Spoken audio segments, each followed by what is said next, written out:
বন্ধুরা, তোমরা হয়তো ভাবছ উপাত্ত জিনিসটা কি। চলো খুব সহজভাবে জেনে নিই। আমরা যখন কোনো নতুন খেলনা কিনি, সেটার প্যাকেট খুললে দেখবে অনেকগুলো ছোট ছোট অংশ থাকে, যেমন চাকা, বডি, স্ক্রু ইত্যাদি। এই অংশগুলো আলাদা আলাদাভাবে কোনো খেলনা নয়, কিন্তু যখন আমরা এই অংশগুলোকে নিয়ম মেনে জোড়া লাগাই, তখন একটা সুন্দর খেলনা তৈরি হয়, তাই না?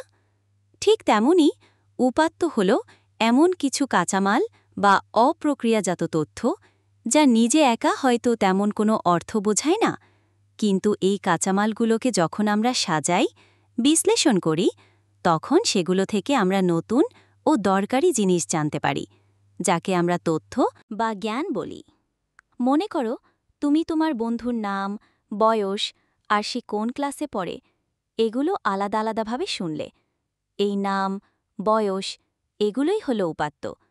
এবার যখন তুমি এগুলোকে একসাথে করে ভাবছ, ও আমার বন্ধু রানা, ওর বয়স ১৫ বছর আর ও ক্লাস 11-এ পড়ে, তখন এটা একটা অর্থপূর্ণ তথ্য হয়ে গেল।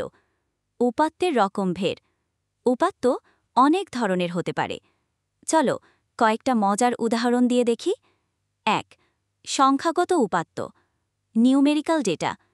এই উপাত্তগুলো সব সংখ্যায় থাকে, যেমন তোমার বয়স কত, ১৪ বছর, ১৫ বছর, তোমার উচ্চতা কত, ৫ ফুট ২ ইঞ্চি, বা আজ তাপমাত্রা কত, ৩০ ডিগ্রি সেলসিয়াস। এগুলো সবই সংখ্যা দিয়ে প্রকাশ করা হচ্ছে, তাই এগুলো সংখ্যাগত উপাত্ত। ২. শ্রেণীবদ্ধ উপাত্ত, ক্যাটেগরিক্যাল ডেটা।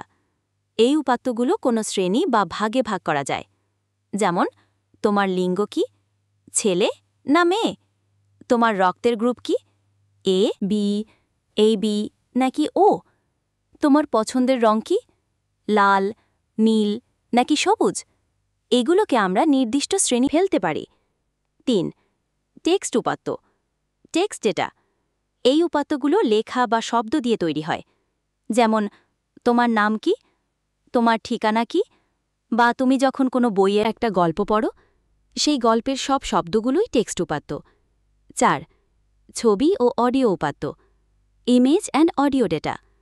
তোমরা নিশ্চয়ই মোবাইলে ছবি তোলো, গান শোনো। এই ছবিগুলো আর গানের ফাইলগুলোও কিন্তু উপাত্ত, অর্থাৎ ছবি আর শব্দ উপাত্তের অংশ। বাস্তব উদাহরণ। চলো আরও কিছু সহজ উদাহরণ দেখি। স্কুলের ছাত্রদের নাম ও রোল নম্বর। তোমার ক্লাসে যত বন্ধু আছে, তাদের সবার নাম আর রোল নম্বরগুলো আলাদা আলাদা উপাত্ত। যখন তুমি একটা তালিকা বানাও, এটা একটা তথ্যে পরিণত হয়। একটি দোকানে প্রতিদিন বিক্রির হিসাব। একটা দোকানে সারাদিন কতগুলো কলম বিক্রি হলো, কতগুলো খাতা বিক্রি হলো, এই সংখ্যাগুলো উপাত্ত। দিনের শেষে যখন দোকানে হিসেব করেন, তখন তিনি জানতে পারেন কত টাকার জিনিস বিক্রি হয়েছে। এটা তথ্য। আবহাওয়ার তাপমাত্রার তালিকা। প্রতিদিনের তাপমাত্রা, যেমন আজ ২৬ ডিগ্রি, কাল ২৭ ডিগ্রি, উপাত্ত। যখন আবহাওয়া অফিস এই উপাত্তগুলো ব্যবহার করে বলে, আগামীকাল তাপমাত্রা বাড়তে পারে, তখন এটা তথ্যে পরিণত হয়। কোনো একটি এলাকার মানুষের বয়স, পেশা, লিঙ্গ ইত্যাদি। একটা গ্রামে কয়জন ছেলে, কয়জন মেয়ে, কার কি কাজ, কার বয়স কত, সব কিছুই উপাত্ত। এই উপাত্তগুলো ব্যবহার করে সরকার জানতে পারে ওই এলাকার মানুষের কি প্রয়োজন। বিভিন্ন ফল বা সবজির ওজন, দাম ইত্যাদি। দোকানে যখন ফল কিনতে যাও, তখন একটা আপেলের ওজন কত, দাম কত, এগুলো সব উপাত্ত। আশা করি তোমরা এখন বুঝতে পারছ উপাত্ত কি। সহজ কথায়, উপাত্ত হল সেই কাঁচামাল, যা থেকে আমরা দরকারি তথ্য ও জ্ঞান তৈরি করি। এটা আমাদের চারপাশের সবকিছুর মধ্যেই ছড়িয়ে আছে।